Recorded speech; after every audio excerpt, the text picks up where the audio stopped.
concert that we have gone to, and I have gone to a grand total of 3, depending how you count. I mean, I went to a few at my church too, so that bumps it up to like 5. I wish I'd been to more concerts to like compare them to, because I seem to have a limited range here.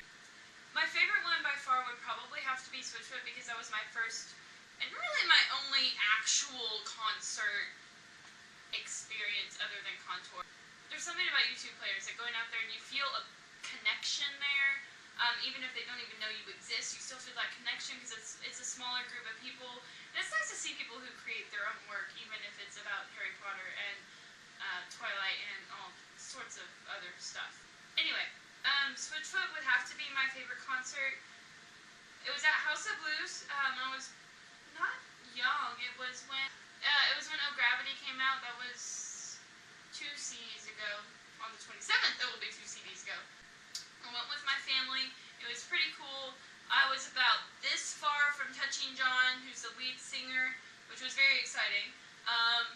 He had hooked up one of those rope lights to the mic and was walking around through the crowd. And turns out he's actually not that tall.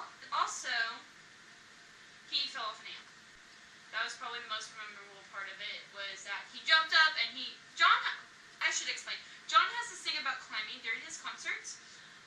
During Celebrate Freedom, he climbed up the lamp, or the light holder, because I guess he got bored? I don't know.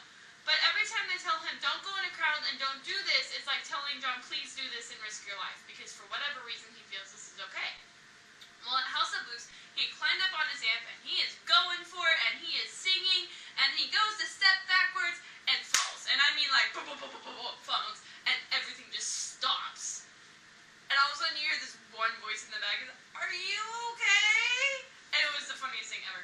And I'm sure it wasn't funny to him at the time, but it's funny now.